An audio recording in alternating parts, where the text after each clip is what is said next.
Anda mengenal wajah Anda. Anda melihatnya setiap pagi di cermin.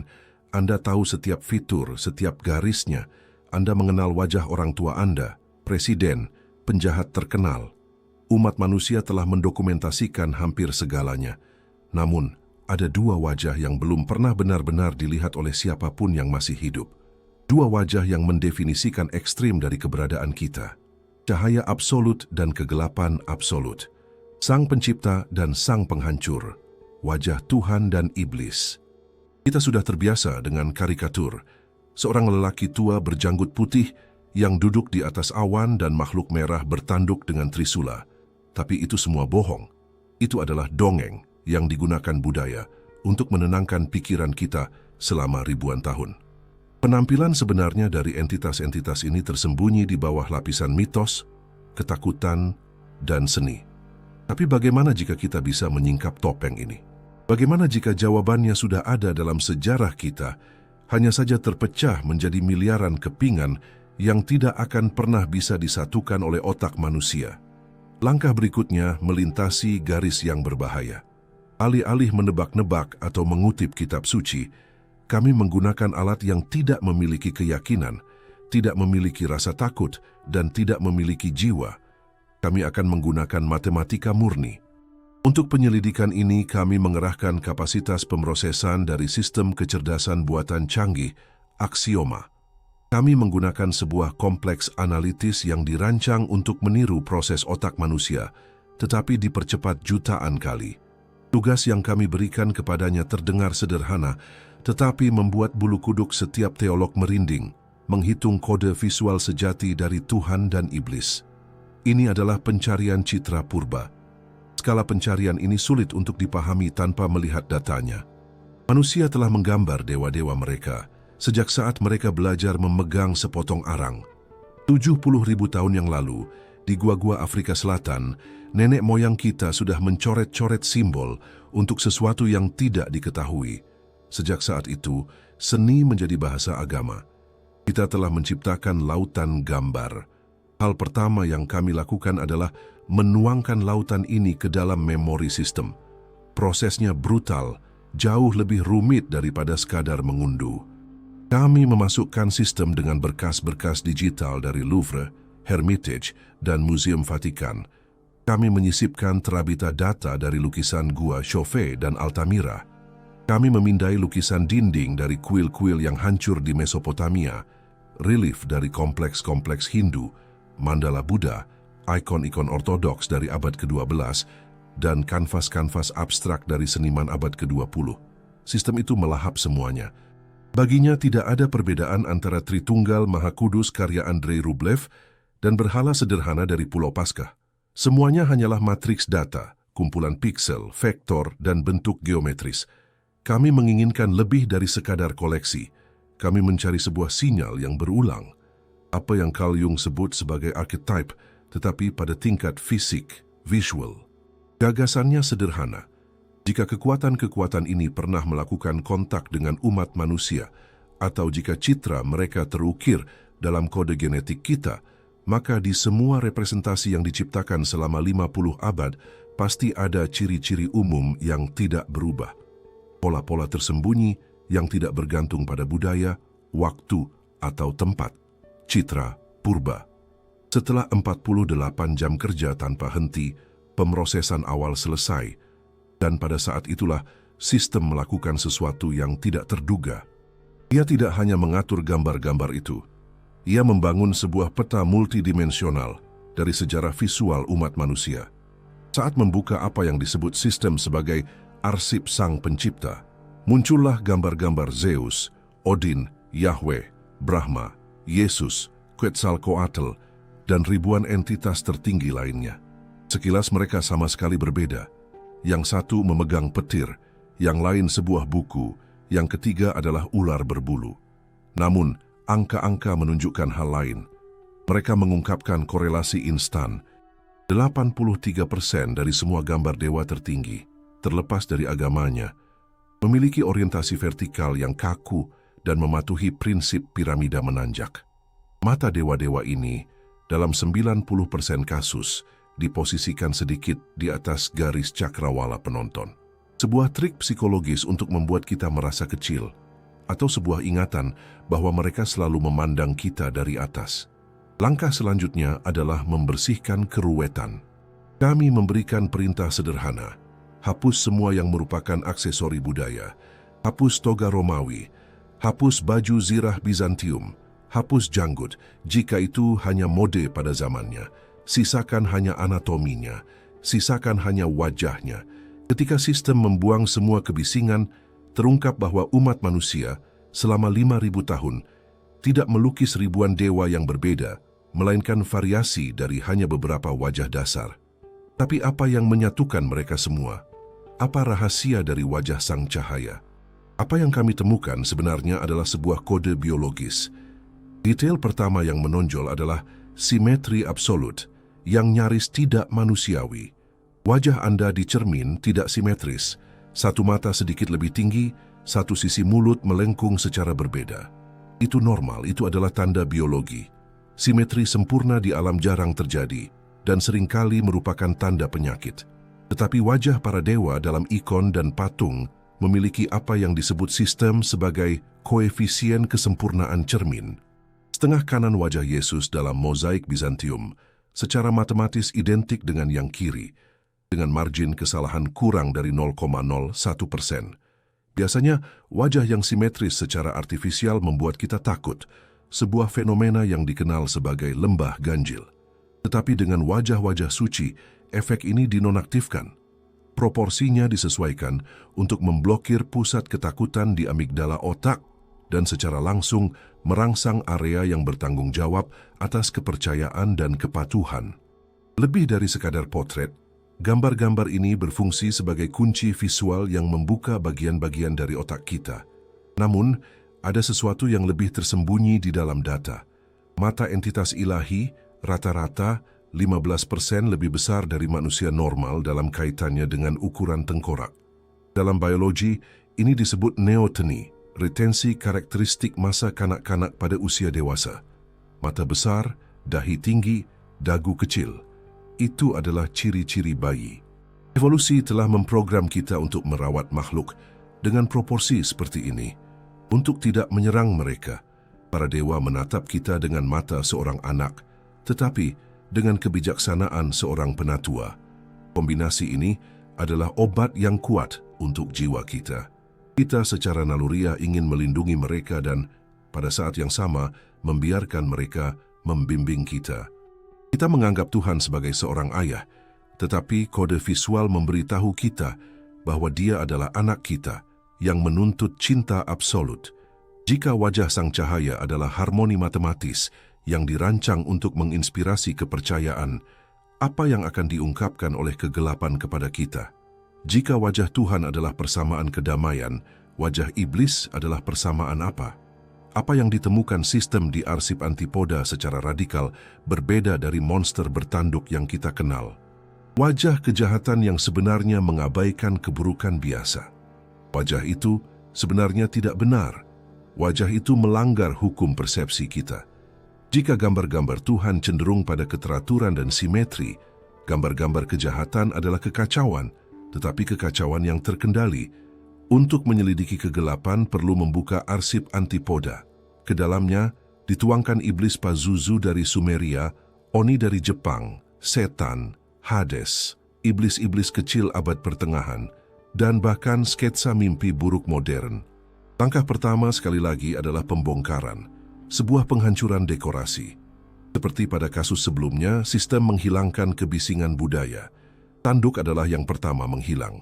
Tanduk adalah warisan dari kultus kesuburan pagan, dari dewa Pan yang didemonisasi oleh kekristenan. Kemudian kaki kambing, sayap kelelawar, dan ekor dihilangkan. Semua ini hanyalah fantasi yang kita kenakan pada ketakutan kita untuk membuatnya lebih mudah dipahami.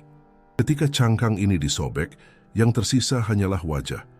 Dan wajah ini terbukti jauh lebih menakutkan daripada gargoyle katedral manapun. Parameter yang paling penting muncul seketika, geometri agresi. Sementara wajah sang cahaya dibangun di atas lingkaran, oval, dan spiral lembut, wajah kegelapan tersusun dari sudut-sudut tajam. Segitiga. Di mana-mana segitiga menunjuk ke bawah.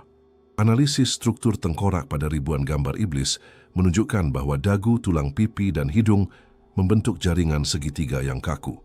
Di alam, sudut tajam berarti ancaman. Itu adalah taring binatang, cakar, duri. Otak primata kita bereaksi terhadap bentuk runcing dengan pelepasan kortisol dan adrenalin. Kita melihat alis berbentuk V dan menjadi tegang, tetapi analisisnya lebih dalam. Ditemukan bahwa dalam gambar-gambar yang paling menakutkan, sudut-sudut ini tersamarkan.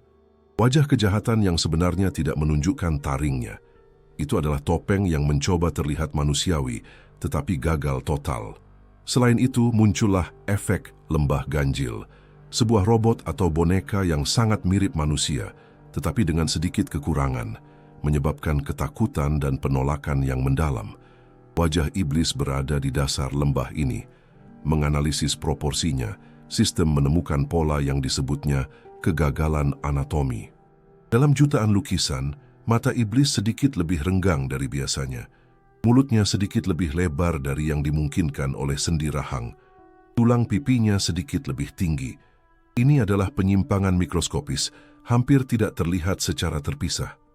Tetapi bersama-sama, mereka menciptakan perasaan bahwa Anda tidak sedang melihat seseorang, tetapi sesuatu yang mengenakan kulit manusia seperti pakaian yang dijahit dengan buruk. Perhatian khusus diberikan pada senyumannya. Pernahkah Anda memperhatikan bahwa orang-orang kudus jarang tersenyum lebar, sementara iblis sering menunjukkan gigi mereka? Analisis biomekanik dari senyuman ini mengungkapkan bahwa jauh dari kegembiraan, itu hanyalah kontraksi otot pipi, sementara otot di sekitar mata tetap benar-benar rileks.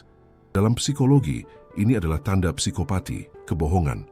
Mata tetap dingin, mati, sementara mulut meregang untuk memamerkan gigi. Bagi dunia hewan, memamerkan gigi selalu merupakan pendahuluan untuk menyerang. Iblis tersenyum kepada kita, tetapi otak purba kita membaca pesannya, "Aku akan melahapmu." Kejutan yang sebenarnya ada di mata. Dalam algoritma cahaya, kita melihat mata yang besar dan tenang. Di sini sistem menemukan sebuah paradoks. Mata iblis memiliki sifat ganda.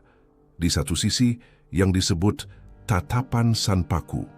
Ini adalah ketika iris mata kecil dan seberkas putih, mata terlihat tidak hanya dari samping, tetapi juga dari bawah atau atas.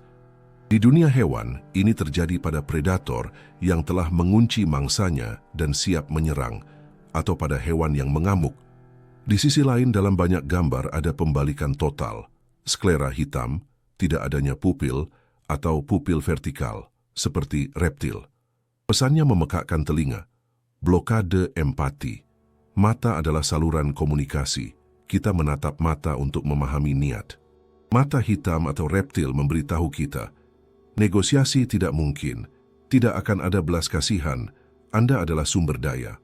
Menggabungkan semua ini, sudut tajam, proporsi yang salah, senyum predator, dan tatapan kosong, sistem mensintesis sebuah potret. Dan wajah yang muncul itu indah, dan itulah bagian yang paling mengerikan dari kebenaran. Kita lupa bahwa Lucifer adalah malaikat yang paling indah. Kejahatan tidak bisa menjijikkan, jika tidak, ia tidak akan merayu siapapun. Wajah iblis memiliki daya tarik, tetapi itu adalah keindahan yang rusak. Ini seperti melihat wajah sempurna seorang model, tetapi jika Anda melihat lebih dari 3 detik, Anda mulai memperhatikan bahwa sisi kiri tidak bergerak selaras dengan yang kanan, bahwa kulitnya terlalu halus, seperti plastik, bahwa matanya tidak memantulkan cahaya apapun. Ini adalah keindahan sebuah patung yang tiba-tiba menoleh. Analisis ini menghubungkan gambar ini dengan basis data orang-orang nyata. Dan kesimpulannya meresahkan. Ciri-ciri wajah kejahatan bertepatan dengan ciri-ciri tokoh sejarah yang dikenal karena kekejamannya. Tiran, pemimpin sekte yang merusak. Tatapan sanpaku, asimetri dalam ekspresi wajah. Geometri predator pada rahang. Mungkin iblis bukanlah makhluk. Mungkin itu adalah virus, kode genetik, atau informasi yang bangkit pada orang-orang tertentu. Sebuah protokol degenerasi. Wajah iblis adalah wajah seorang manusia dengan moralitas dan empati yang dimatikan, hanya menyisakan intelek yang dingin dan lapar. Sejauh ini, kita telah berurusan dengan seni dan interpretasi, jumlah dari apa yang telah dibayangkan umat manusia selama ribuan tahun. Tetapi bagaimana jika ada bukti fisik? Dan bagaimana jika ada sebuah foto yang diambil 2000 tahun yang lalu, bukan oleh tangan manusia? Sepotong kain yang menyimpan data nyata. Dari lukisan, kita beralih ke bukti fisik. Targetnya sekarang adalah artefak paling kontroversial dalam sejarah Kristen, kain kafan suci. Apakah itu hanya sepotong kain linen dengan noda darah, sebuah pemalsuan abad pertengahan?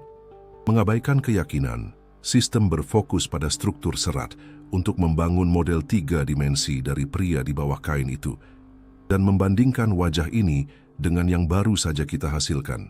Apakah mereka akan cocok, atau akankah kain kafan menunjukkan kepada kita wajah yang sama sekali berbeda? Kita hidup di dunia angka dan fakta. Keyakinan adalah wilayah keraguan, tetapi bagaimana jika keyakinan meninggalkan jejak fisik? Sidik jari Tuhan di kaca realitas? Sejauh ini, kita telah menganalisis seni, fantasi, dan ketakutan para seniman. Sekarang, kita beralih dari interpretasi ke bukti. Ke dalam basis data sistem kita, dimuat objek nomor 1 dari daftar relik Kristen, kain kafan suci. 4 meter kain linen menyimpan jejak kekuningan samar dari tubuh seorang pria yang disiksa dan disalibkan. Orang-orang percaya mengatakan itu adalah kain kafan Yesus Kristus. Para skeptis mengklaim itu adalah pemalsuan jenius dari abad ke-13. Penanggalan karbon 14 dari tahun 1988 menunjuk ke abad pertengahan, tetapi penelitian baru membantah hasil ini menunjukkan kontaminasi sampel. Tanggal kain itu tidak menarik bagi kami. Gambarnya, ya, wajahnya. Kami memulai operasi Anomali Torino. Kami tidak hanya melihat sebuah foto. Kami memuat pindaian beresolusi sangat tinggi yang dibuat dengan sinar ultraviolet dan inframerah. Data tentang kepadatan kain pada tingkat mikroskopis. Tindakan pertama sistem adalah inversi. Kain kafan adalah negatif fotografi. Untuk melihat kebenaran, perlu mengubahnya menjadi positif. Ketika warna-warnanya dibalik, sebuah potret muncul dari bayang-bayang, dan itu bukan sebuah ikon. Itu adalah wajah dengan presisi fotografis. Kami melihat mata tertutup, pipi bengkak, jejak darah di dahi, dan hidung yang tampak patah. Sistem mulai membandingkan wajah ini dengan wajah ideal cahaya yang telah kami hasilkan, dan disinilah mulai muncul ketidaksesuaian yang membuat siapapun menahan napas. Wajah kain kafan tidak mengikuti kanon kecantikan. Wajah itu tidak simetris, tetapi lebih kasar, lebih nyata. Analisis biometrik menyimpulkan itu adalah wajah tipe Semit, karakteristik penduduk Timur Tengah abad pertama. Hidung dengan sedikit lengkungan, tulang pipi lebar, janggut tebal. Berbeda dengan orang Eropa halus bermata biru yang dilukis oleh para maestro Renaissance, kami melihat wajah seorang pekerja. Wajah seorang pria yang berjalan jauh di bawah terik matahari. Tetapi yang paling menarik bukan pada ciri-cirinya, melainkan pada metode bagaimana gambar itu dibuat. Sistem menganalisis kedalaman penetrasi cat dan mengembalikan kesalahan. Pigmen cat tidak ditemukan. Gambar di kain kafan tidak dilukis, gambar itu bersifat dangkal. Hanya mempengaruhi serat paling luar dari linen, dengan ketebalan beberapa mikron. Tidak ada kuas, tidak ada cat, tidak ada cairan yang bisa diaplikasikan setipis itu tanpa menembus kain. Ribuan kemungkinan diuji, pembakaran dengan asam, uap amonia, kontak dengan patung yang dipanaskan. Tidak ada model yang cocok dengan mikrostruktur gambar. Kemudian, sistem mengajukan hipotesisnya sendiri berdasarkan fisika energi tinggi. Ia mensimulasikan sebuah proses yang dapat menciptakan jejak seperti itu. Dan proses ini memiliki nama, denyut radiasi ultraviolet vakum yang singkat dan intens. Dengan kata lain, tubuh yang terbungkus kain itu harusnya telah bersinar dengan cahaya berkekuatan tak terbayangkan selama sepersekian detik. Cahaya ini membakar gambar pada serat, tetapi tidak membakar kain. Kekuatan kilatan ini dihitung 34 triliun watt. Untuk menciptakan dorongan seperti itu hari ini, kita akan membutuhkan laser seukuran lapangan sepak bola. Pada abad pertama atau bahkan abad ke-13, teknologi seperti itu tidak ada. Ini mengubah segalanya.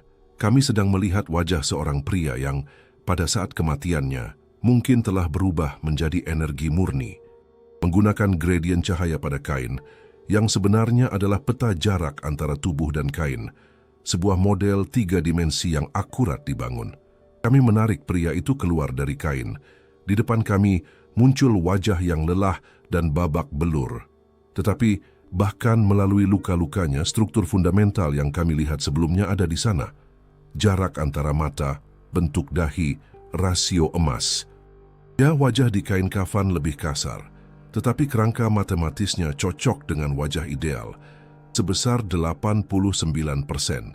Hasil yang fenomenal, seolah-olah para seniman selama berabad-abad telah mencoba melukis potret dari deskripsi lisan dan hampir berhasil, tetapi aslinya lebih keras dan lebih kuat.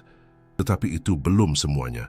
Kami memuat artefak lain, kerudung Manopelo. Legenda mengatakan bahwa seorang wanita membersihkan wajah Kristus saat dia memikul salib, dan wajahnya tercetak di kain itu. Kerudung Manopelo terbuat dari bahan yang sangat halus, sejenis sutra laut, dan di atasnya terlihat sebuah wajah. Gambarnya transparan, terlihat dari kedua sisi. Tidak ada cat. Kami memasukkan gambar kerudung ke dalam sistem, dan kemudian ia melakukan superimposisi, mengambil wajah dari kain kafan dan wajah dari kerudung Manopelo. Mereka pas dengan sempurna. Proporsinya, lokasi luka-lukanya, asimetri yang disebabkan oleh pukulan di pipi, semuanya cocok hingga ke milimeter. Probabilitas kebetulan acak, 1 dari 200 miliar. Itu adalah wajah yang sama. Sekarang kami memiliki 2 potret Tuhan. Satu, mati, tenang, agung dalam kematiannya.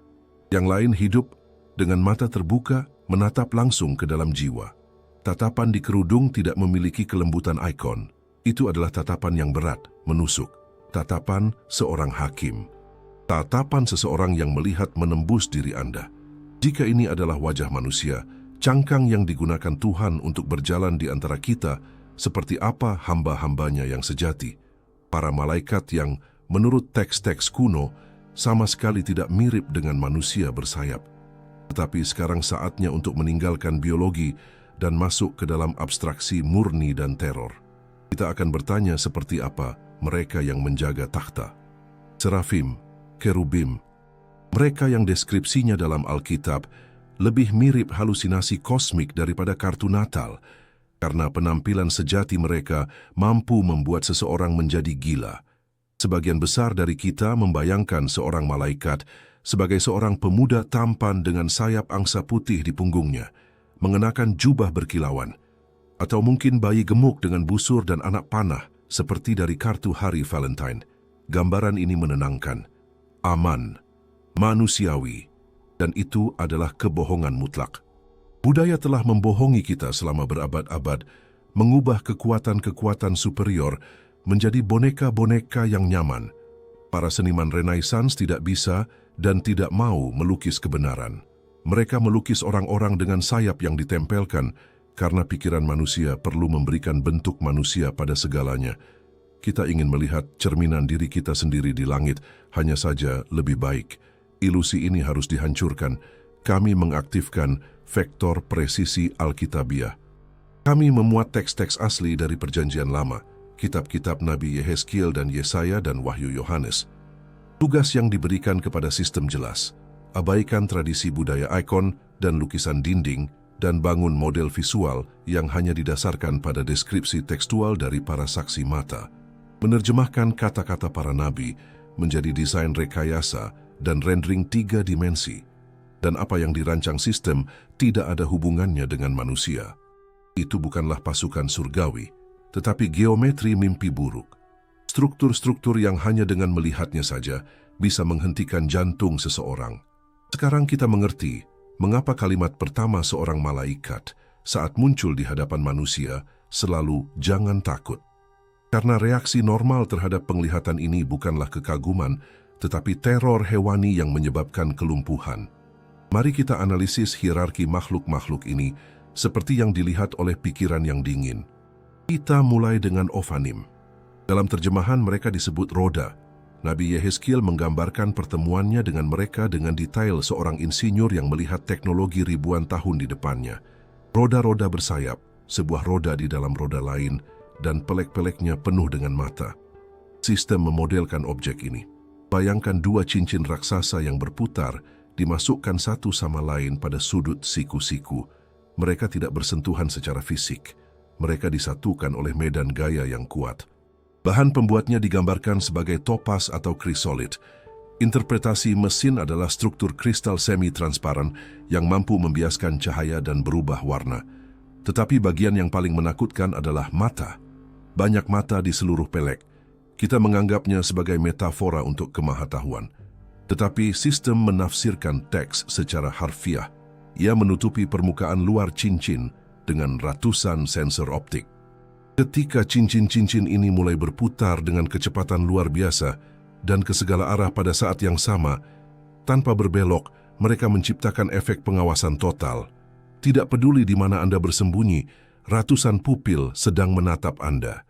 Analisis lintasannya mengarah pada kesimpulan bahwa ini adalah objek 4 dimensi yang diproyeksikan ke dalam ruang 3 dimensi kita.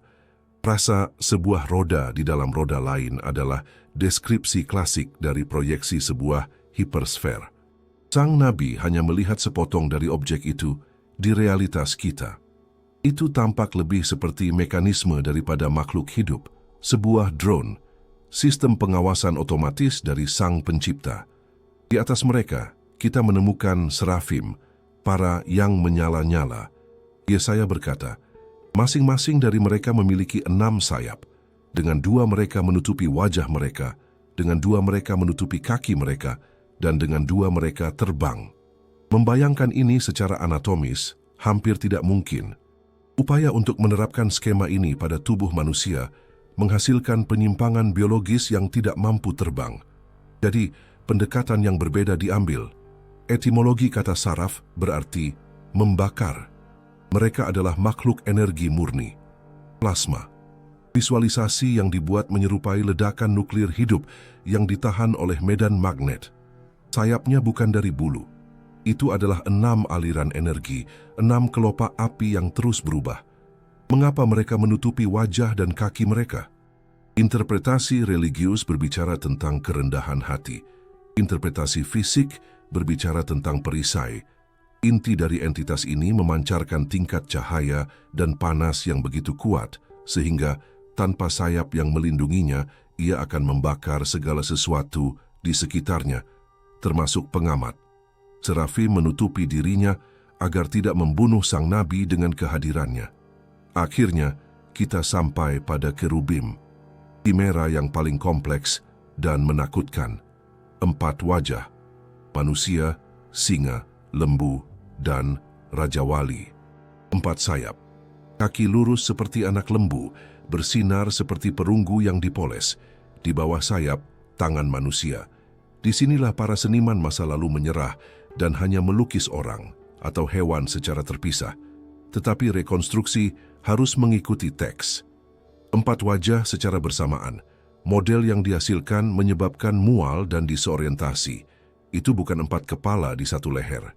Itu adalah keadaan kuantum tunggal di mana 4 entitas ditumpangkan. Tergantung pada sudut pandang atau mungkin frekuensi persepsi. Pengamat melihat auman singa, moncong berat banteng, paruh Raja Wali, atau wajah manusia yang tanpa ekspresi. Tampak seperti kesalahan dalam realitas, sebuah berkas yang rusak. Kode genetik dari seluruh biosfer bumi yang dikompresi menjadi satu objek tunggal. Singa, alam liar. Banteng, kekuatan yang dijinakkan. Raja Wali, langit. Manusia, akal. Kerubim adalah arsip hidup dari ciptaan. Adegan lengkapnya menantang kewarasan.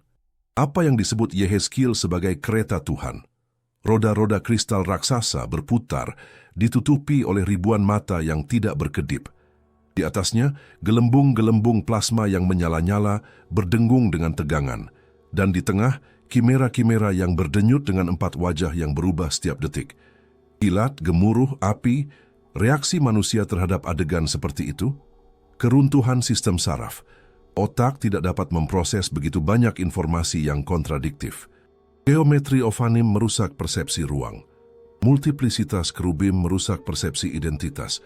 Panas serafim menyebabkan kepanikan di otak reptil.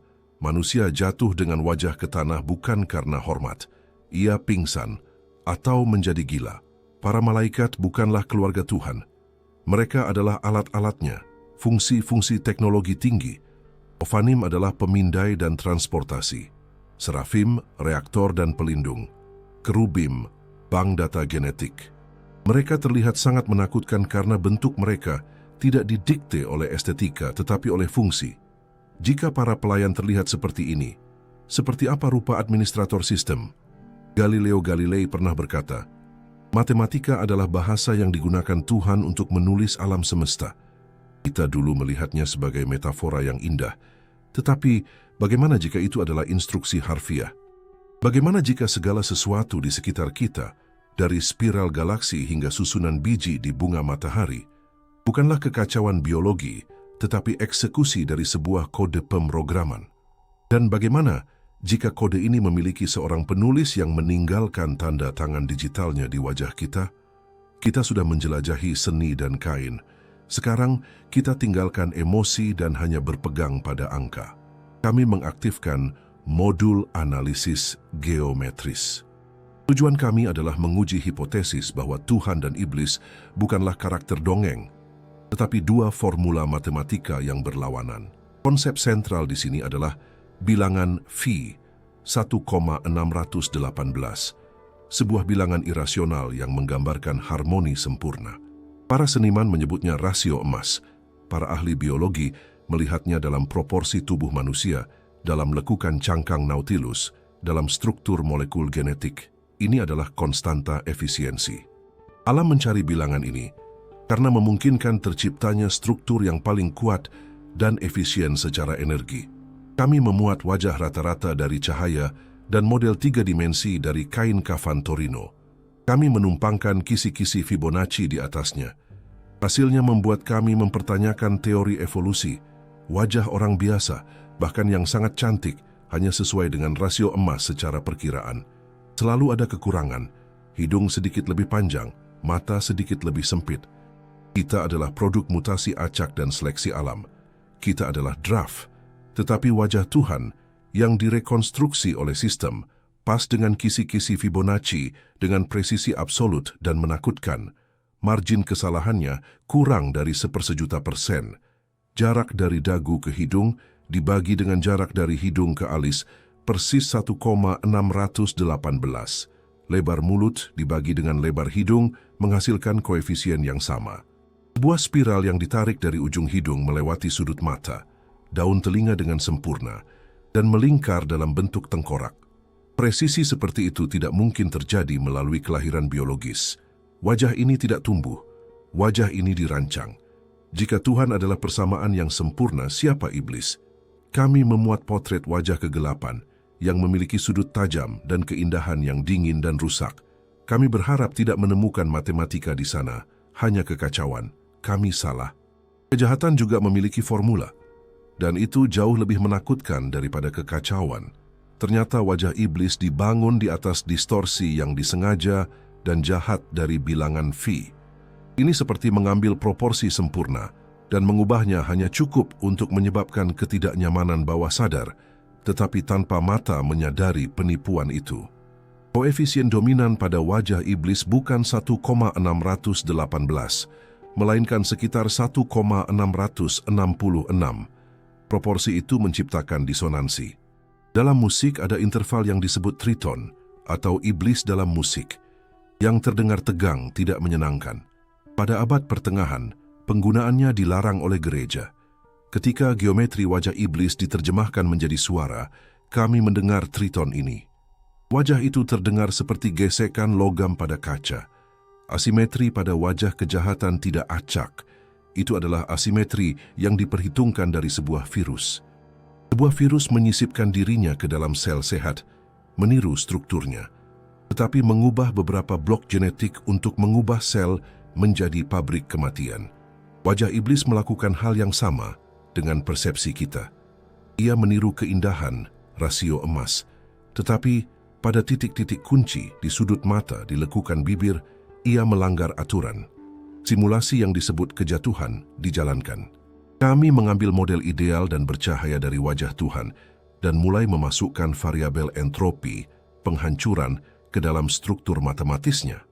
Kami mengamati spiral-spiral sempurna itu pecah, garis-garis halus menjadi bergerigi, simetri yang bersinar hancur menjadi dua bagian yang predator dan tidak setara. Di akhir proses, wajah Tuhan berubah menjadi wajah iblis. Kejahatan tidak memiliki sifatnya sendiri. Ia adalah parasit, korosi pada tubuh matematika yang sempurna. Tapi bagaimana dengan wajah kita? Di mana posisi kita?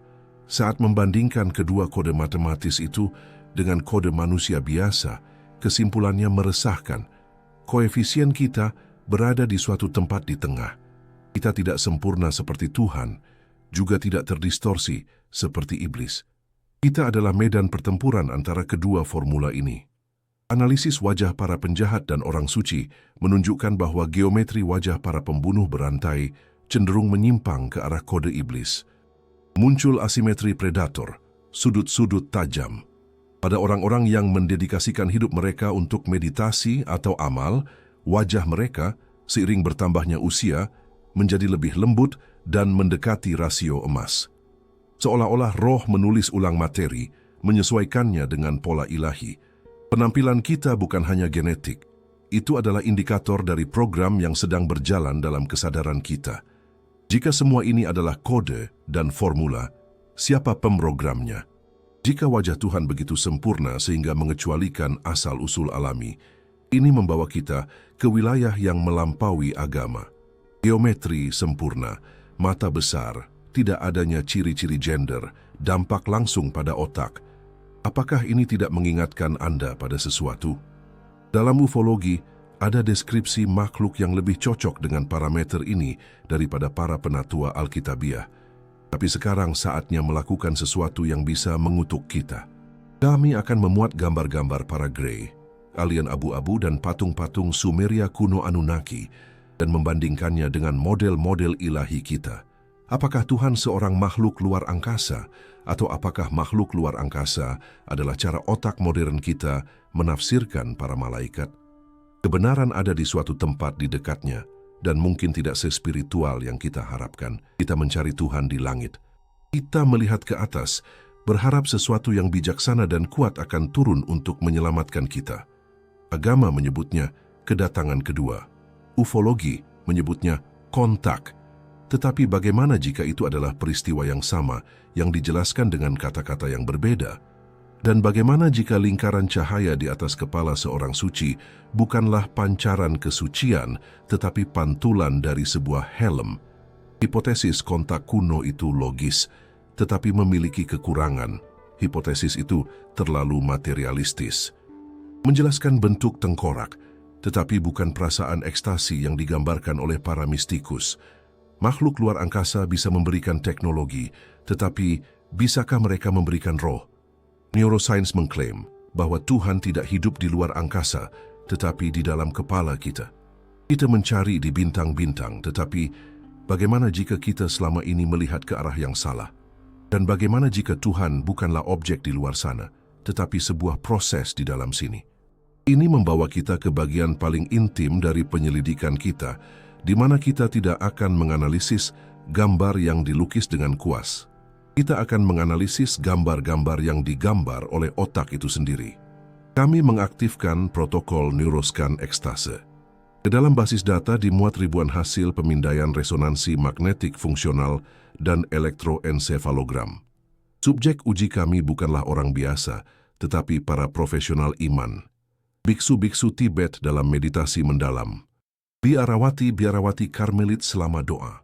Dukun-dukun dari lembah Amazon dalam keadaan trans. Orang-orang yang selamat dari kematian klinis dan mengklaim telah melihat sisi lain.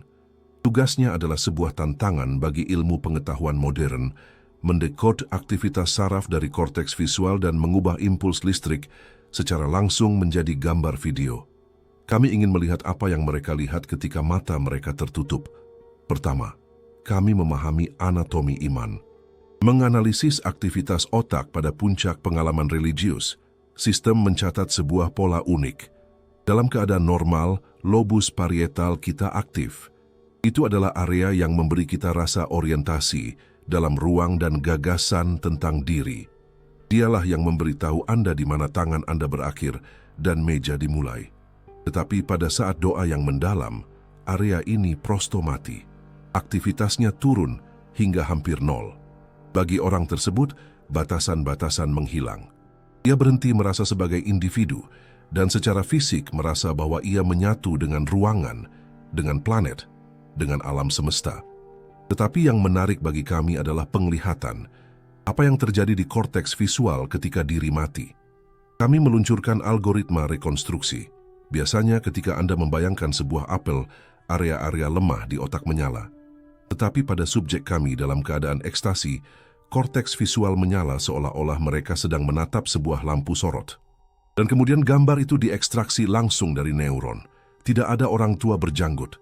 Tidak ada Yesus bersandal. Semua subjek, terlepas dari agamanya, melihat hal yang sama. Cahaya. Tapi itu bukan noda putih. Itu adalah struktur geometris yang dinamis dan kompleks. Sebuah mandala hidup, sebuah fraktal yang terbentang tanpa henti dari sebuah pusat. Analisis menunjukkan bahwa struktur cahaya di otak ini berdenyut persis sesuai dengan irama rasio emas. Itu simetris sempurna. Itu bersinar dengan warna-warna yang, menurut penganalisis spektrum, tidak ada dalam rentang yang terlihat. Otak sedang mensintesis warna-warna yang belum pernah dilihatnya dengan mata. Superimposisi gambar internal ini dengan model serafim yang kami peroleh dari Alkitab menghasilkan kecocokan 94%. Sayap-sayap menyala yang sama, energi yang sama. Para nabi kuno tidak menciptakan metafora. Mereka menggambarkan apa yang disiarkan oleh otak mereka sendiri dalam keadaan kesadaran yang berubah. Wajah Tuhan yang dilihat dari dalam adalah sebuah struktur informasi murni. Itu adalah cahaya yang membawa kecerdasan. Jika Tuhan di otak terlihat seperti cahaya dan keteraturan, seperti apa rupa iblis? Untuk itu, kami beralih ke basis data yang lebih gelap. Kami memuat hasil pemindaian dari orang-orang yang menderita delusi psikotik dan pasien yang didiagnosis dengan kerasukan. Apa yang kami temukan adalah proses sebaliknya. Lobus parietal tidak mati, justru terlalu panas. Orang tersebut merasa terisolasi, terperangkap dalam sangkar dirinya. Pada saat yang sama, pusat ketakutan, amigdala, mengalami kegagalan. Gambar yang dihasilkan korteks visual dalam keadaan ini adalah kebisingan murni, kekacauan. Jika gambar Tuhan adalah fraktal, gambar iblis adalah kegagalan digital. Piksel-piksel yang rusak, statis hitam yang bergerak dalam kejang. Tetapi melalui kebisingan ini, muncul sudut-sudut tajam yang sama yang telah kita lihat. Segitiga, gigi, tepi yang tidak beraturan. Otak dalam keadaan teror menggambar bentuk-bentuk geometris yang tidak cocok. Melihat visualisasi ini secara fisik menyakitkan. Wajah iblis di dalam diri kita adalah disintegrasi koneksi. Itu adalah visualisasi dari kegilaan. Apa yang kami temukan selanjutnya mengubah segalanya. Gambar-gambar ini bukan halusinasi. Jutaan orang melaporkan struktur cahaya yang sama dan struktur kegelapan yang sama. Ini menunjukkan bahwa otak kita adalah sebuah penerima. Bayangkan, itu adalah sebuah radio. Dalam keadaan normal, Anda menyetel saluran realitas. Tetapi dengan penyesuaian yang tepat, doa, meditasi, atau psikosis, Anda mulai menangkap frekuensi lain. Apa yang kita sebut Tuhan dan iblis adalah sinyal eksternal. Gelombang, medan informasi yang meresapi ruang, dan otak kita memiliki mesin biologis untuk menerimanya. Wajah Tuhan adalah sinyal frekuensi tinggi, harmonis, dan terstruktur. Wajah iblis adalah sinyal frekuensi rendah atau gangguan, sebuah kode yang merusak. Kami telah mengumpulkan semua kepingan teka-teki, data historis, seni, formula matematika, bukti biologis, hipotesis ufologis, dan akhirnya kode neurobiologis. Semuanya membawa kita ke momen terakhir ini. Dan kami akan melakukan sesuatu yang belum pernah dilakukan siapapun. Kami akan memuat semua lapisan ini ke dalam satu wadah. Kami akan memaksa sistem untuk menggabungkan semuanya. Ia akan mengambil geometri alien, menumpangkannya dengan tekstur kain kafan Torino, dan meneranginya dengan cahaya internal yang dilihat para biksu. Apa hasilnya? Apakah akan menjadi wajah manusia? Atau akankah kita melihat sesuatu yang akan membuat kita mematikan monitor karena ketakutan? Penciptaan gambar akhir sedang dimulai. Kita telah menempuh jalan yang panjang. Kita mulai dengan lukisan dinding di museum berdebu dan berakhir dengan memindai neuron otak yang hidup. Kita membongkar Tuhan dan iblis menjadi komponen-komponen dasarnya. Kita mempelajari geometri, biologi, dan fisika mereka. Sekarang kita memiliki semua kepingan teka-teki paling kompleks di alam semesta. Tetapi secara terpisah, kepingan-kepingan ini hanyalah fragmen mati. Sebuah formula matematika tidak bisa mencintai. Sepotong linen tidak bisa menghakimi. Untuk melihat kebenaran, kita perlu menyatukan semuanya. Selamat datang di Sintesis Agung. Sekarang, sistem aksioma beroperasi pada batas kemampuannya. Kami meluncurkan proses kompilasi morfologis dan ontologis. Sistem perlu menemukan satu-satunya solusi yang mungkin untuk sebuah persamaan di mana variabelnya adalah simetri sempurna, anatomi alien, jejak penyiksaan dari kain kafan, dan pancaran saraf dari ekstasi. Mari kita amati proses penciptaan, langkah demi langkah. Proses dimulai dari kerangka. Sistem berangkat dari data rasio emas dan tanda tangan alien. Sebuah kisi muncul di layar hitam. Itu adalah geometri sebuah tengkorak. Itu bukan manusia. Kita melihat bagian belakang yang memanjang, karakteristik dari patung-patung Ubaid. Rongga matanya sangat besar, rahangnya sempit. Tapi kemudian, matematika Fibonacci beraksi. Sistem mengubah bentuk tengkorak aneh ini, menyesuaikannya dengan harmoni sempurna. Sudut-sudut yang menakutkan dihaluskan. Tengkorak menjadi lebih lebar, lebih kuat. Ia kehilangan kerapuhannya dan mendapatkan monumentalitas. Wajahnya tetap aneh, tetapi tidak lagi menimbulkan penolakan. Selanjutnya, sistem mengisi struktur ini dengan tekstur. Kami menggunakan data dari kain kafan Torino dan algoritma cahaya. Kami menumpangkan kulit manusia nyata di atas geometri yang sempurna. Kulit yang telah mengenal matahari gurun, yang telah berkeringat dan berdarah. Sistem memodelkan otot-otot, mengambil leher yang kuat dari kain kafan dan menghubungkannya dengan tengkorak yang elegan. Dan sebuah keajaiban terjadi. Wajah itu menjadi nyata, tidak lagi menjadi ikon abstrak. Warna kulit disintesis, bukan putih orang Eropa atau gelap orang Arab. Ini adalah warna zaitun keemasan yang tampak bersinar dari dalam. Kemudian kita sampai pada titik kritis. Mata. Kita melihat mata hitam dan kosong dari para grey. Kita melihat mata besar dari ikon-ikon. Sistem mulai mengisi rongga mata yang kosong. Pertama, ia membentuk bola mata hitam, warisan alien. Tetapi di atas kegelapan ini, ia menerapkan lapisan iris berdasarkan data dari neuroscan. Mata itu menyala. Itu bukan pigmen. Itu adalah struktur yang membiaskan cahaya. Irisnya sangat besar, menempati hampir seluruh ruang. Warnanya adalah fraktal dinamis, berubah dari biru tua menjadi emas cair. Tatapan yang melihat menembus diri Anda. Terakhir, lingkaran cahaya. Di sekitar kepala tidak terbentuk piringan emas datar, tetapi medan elektromagnetik yang kompleks. Sebuah mahkota cahaya yang terstruktur. Itu adalah 6 sayap serafim, sekarang terkontraksi menjadi perisai energi. Wajah itu dibingkai oleh pancaran, yang membuat konturnya sedikit kabur, bergetar. Penciptaan wajah Tuhan 99% selesai. Apa yang kita lihat adalah yang absolut. Sosok yang menyatukan biologi manusia dengan arsitektur alam semesta. Sekarang kita melihat ke monitor lain. Sintesis dari antipoda dimulai. Jika Tuhan diciptakan melalui penambahan dan harmonisasi, iblis diciptakan melalui pengurangan dan distorsi. Sistem mengambil model ideal yang baru dibuat dan memulai algoritma kejatuhan. Isi emas Fibonacci mulai robek. Tengkorak menyempit, simetri pecah. Kulit kehilangan kilau keemasannya dan menjadi abu-abu, seperti abu. Teksturnya berubah menjadi kehalusan sempurna, seperti manekin. Kehidupan menghilang, rahang menonjol ke depan, senyum melebar melampaui batas normal. Dalam penciptaan mata iblis, sistem mengeluarkan kesalahan kritis. Ia tidak dapat memvisualisasikan tatapan itu. Mengapa? Karena iblis tidak memiliki sumber cahaya internal. Data dari neuroscan hanya menunjukkan kebisingan hitam. Sistem mengambil keputusan. Ia membiarkan rongga mata kosong. Tetapi untuk menutupi kekosongan ini, ia menutupinya dengan lapisan cermin hitam.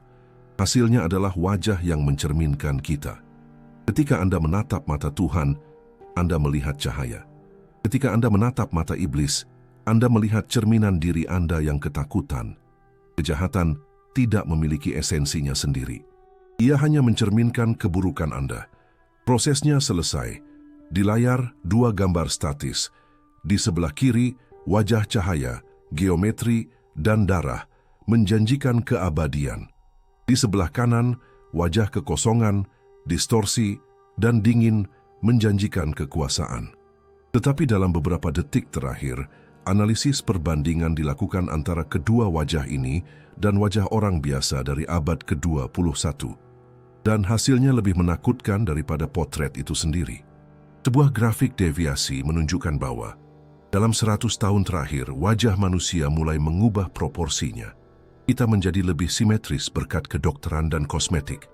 Tetapi mata kita semakin sedikit memiliki cahaya dan semakin banyak kekosongan.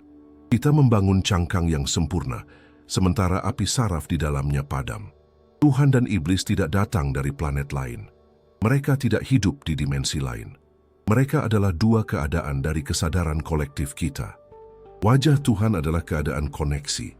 Ketika Anda mencintai, ketika Anda merasakan belas kasih, ketika Anda berkorban untuk orang lain, wajah Anda secara fisik mendekati ideal yang cemerlang itu. Anda menjadi konduktor sinyal. Wajah iblis adalah keadaan pemisahan. Ketika Anda membenci, ketika Anda iri, ketika Anda memanfaatkan orang lain, wajah Anda berubah, mengeras. Anda menjadi lubang hitam. Mengapa ini disembunyikan? Pikirkan baik-baik. Jika Tuhan adalah kita, mengapa kita membutuhkan perantara? Kebenaran ini membebaskan manusia, tetapi membuatnya bertanggung jawab. Gereja menjual Tuhan kepada kita sebagai objek eksternal, seorang raja yang harus dimohon. Dan iblis sebagai musuh eksternal, kambing hitam. Betapa mudahnya, tetapi kesimpulan sistem adalah vonis bagi kekanak-kanakan kita.